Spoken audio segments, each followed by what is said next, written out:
Payg'ambarimiz sollallohu alayhi vasallam aytadilar: Allohga eng sevimli amal musulmonning qalbiga quvonch kiritishdir. Bugun muborak Arafa kunida ro'zadorlarning iftor paytida sabrli g'azo ahli, ular barcha mashaqqat va vayronalarga qaramay sobit qolmoqdalar. Alloh taoloning fazli bilan, so'ngra sizlarning ehsonlaringiz bilan bugun biz ularning qalblariga tabassum va quvonch olib keldik. Payg'ambarimiz sollallohu alayhi vasallamning vasiyatlariga amal qilib, Allohning izni bilan biz ularning yuzlariga tabassum kiritish uchun bu oilalarning huzuriga keldik.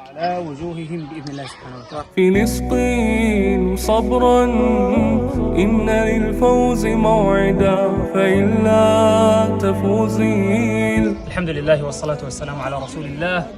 Aziz G'azoning qalbidan bugungi muborak kun Hijriy 1446-yilning Arafa kuni munosabati bilan biz har doim va doimo biz bilan bo'lgan aziz birodarlarimizga murojaat qilamiz.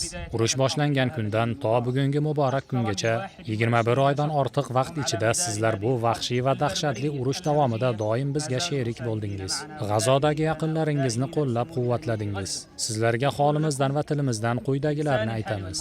Bugun G'azo ocharchilik va qashshoqlikdan aziyat chekmoqda. Bu sabab shimoldan janubgacha barcha hududlar aholisi aziyatlanmoqda. Sizlarga aytamizki, Alloh sizlardan rozi bo'lsin. Bu og'ir sharoitda G'azo ahliga qilgan yordamingiz uchun ajrlaringizni ziyoda qilsin. Siz uchun chin dildan duo qilamiz.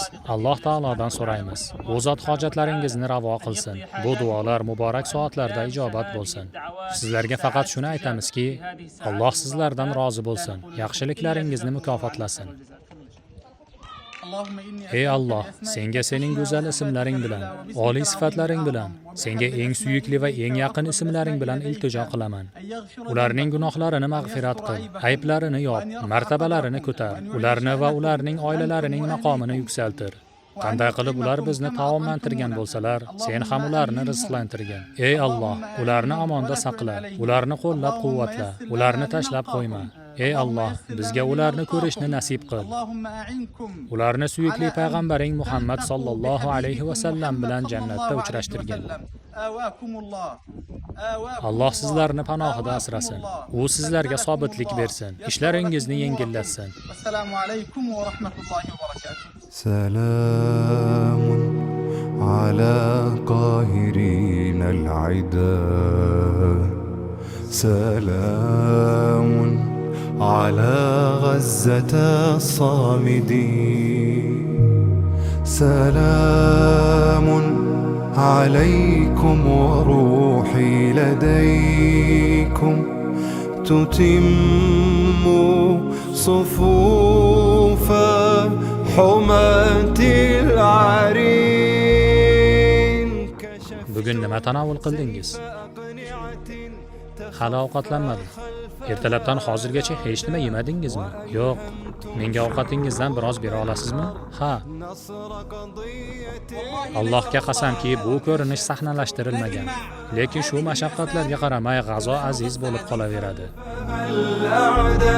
وألهمتم شعوب الأرض نصر قضية غراء فقد صارت بطولتكم نشيدا عم في الأرجاء عدتم بدر أمتنا فقيد الليلة الظلماء عدتم بدر أمتنا فقيد الليلة الظلماء سلام على قاهرين العدا سلام Mashaqqat, bambor, vayronalar va bu yerda shahidlar bor. Biroq sizlarning ehsonlaringiz bilan bolalarimiz qalbiga quvonch olib kirmoqdamiz. Bu hudud og'ir bombardimon ostida qolgan va bu yerda bir qancha yaqinlarimiz shahid bo'lgan. Vaziyat nihoyatda og'ir, imkoniyatlar kam, boshpana markazlari ham yo'q. Shunga qaramay, xalqimiz bu xavfli va sharoiti og'ir qiyin joyda yashashda davom etmoqda. Sizlarning yordamlaringiz va ehsonlaringiz uchun Alloh sizlardan rozi bo'lsin.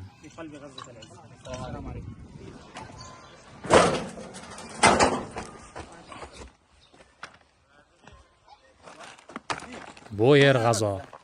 Bu yerda sobit qadamlik bor. Bu yerda izzat bor. Sizlarni qo'llab-quvvatlashingiz bilan.